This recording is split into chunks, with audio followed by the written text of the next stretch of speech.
It was a Saturday afternoon, one of those late autumn days where the sun hangs low in the sky, casting everything in a golden, almost ethereal light. I had been feeling restless all week, the pressures of work and life building up until I couldn't stand being indoors any longer.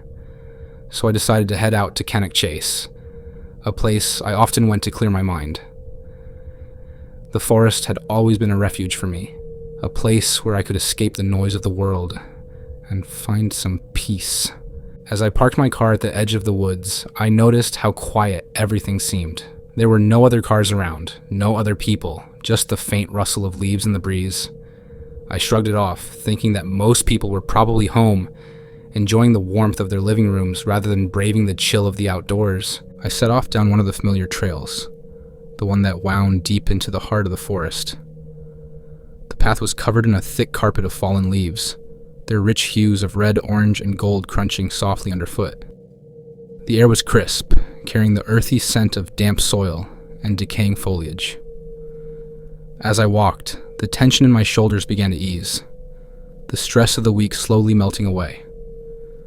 The deeper I went into the woods, the more the world around me seemed to change. The sun, which had been so warm and bright when I started, began to dip lower, casting long, twisting shadows between the trees. The colors of the forest grew darker, more muted, and the air turned colder. But it wasn't just the physical changes that I noticed. There was something else, something I couldn't quite put my finger on at first. An odd stillness, as if the forest itself was holding its breath. I paused for a moment, taking in the silence. It was then that I realized what was wrong. There were no sounds. No birds singing, no insects buzzing, not even the distant rustle of a squirrel in the underbrush. Just a heavy, oppressive silence that seemed to press in on me from all sides. I should have turned back right then. Every instinct in my body was telling me to go back to the car, to leave the forest behind and forget the whole thing. But I didn't. Maybe it was curiosity, maybe it was stubbornness, but something compelled me to keep walking. And so I did. After another 10 minutes or so, I reached a clearing I'd visited many times before. It was a small open space, surrounded by tall, ancient trees, their branches reaching out like skeletal fingers. Normally, this spot was one of my favorites, a quiet place where I could sit and let the world fade away. But today, it felt different.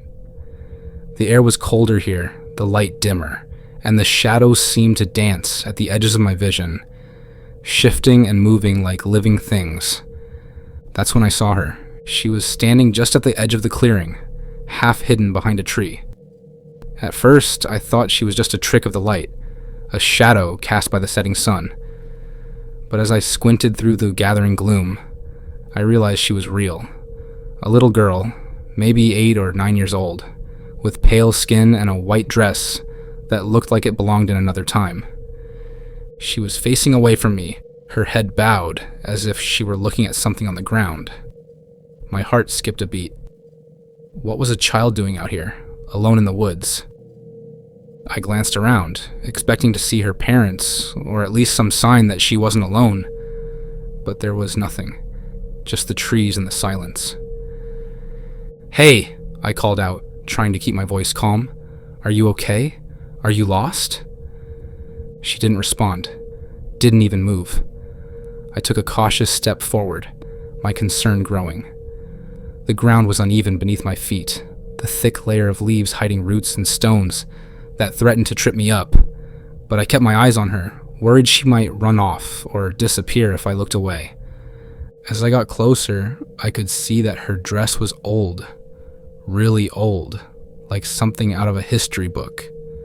It was tattered and dirty, the kind of dress you might expect to see on a ghost in an old horror movie. Her hair was long and dark, tangled in knots that looked like they hadn't been brushed in years. I felt a shiver run down my spine, but I pushed the feeling aside. She was just a child, after all, probably lost or hurt and in need of help. I was about 10 feet away from her when she finally moved. Slowly, she lifted her head and turned to face me. And that's when I saw her eyes. They were black. Completely black. Not just dark, but utterly devoid of any color or whites.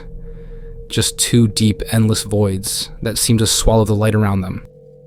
I froze, every muscle in my body tensing as a wave of cold fear washed over me. It wasn't just the unnatural color of her eyes that terrified me. It was the way they made me feel. Like I was staring into something ancient and malevolent. Something that shouldn't exist in this world. For what felt like an eternity, we just stood there, staring at each other. Her expression didn't change. No fear, no sadness, just a blank, emotionless gaze that chilled me to the bone.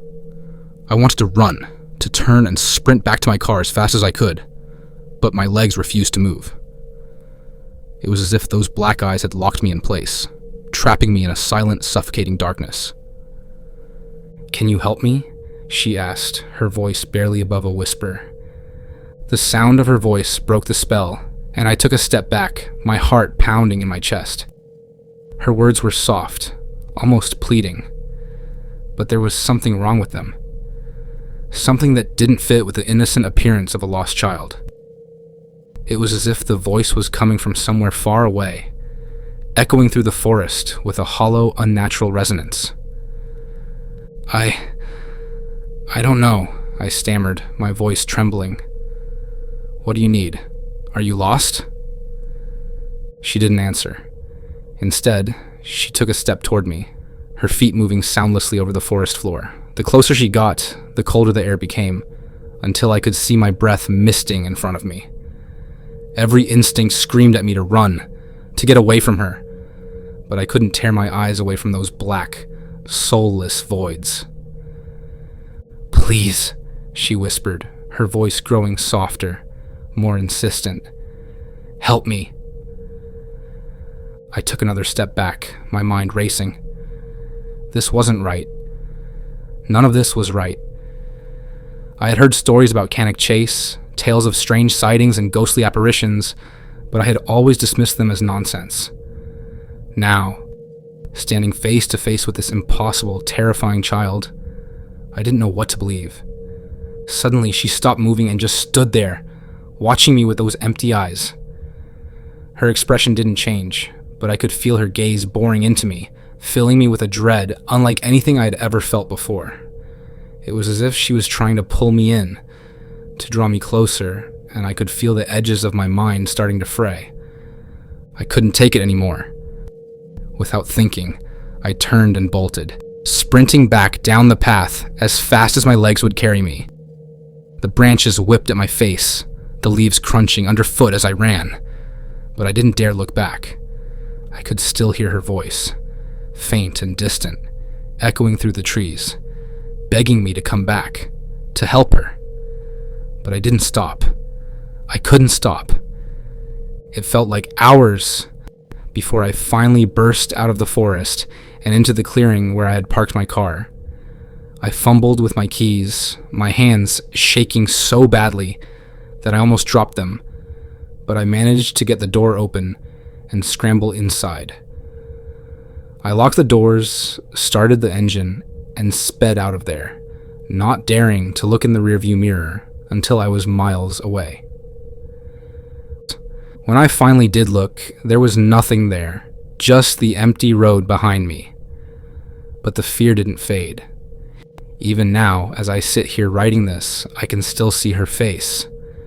Those black eyes that seemed to see right through me, that filled me with a terror I can't explain. I don't know what she was or what she wanted, but I know one thing for sure. I'll never go back to Cannock Chase. Some people say she's the ghost of a child who died in the woods, or a spirit trapped in this world by some ancient curse. Others think she's something darker, something that feeds on fear and draws in the unwary. I don't know what to believe. All I know is that she's real, and if you ever see her, don't stop. Don't try to help. Just run.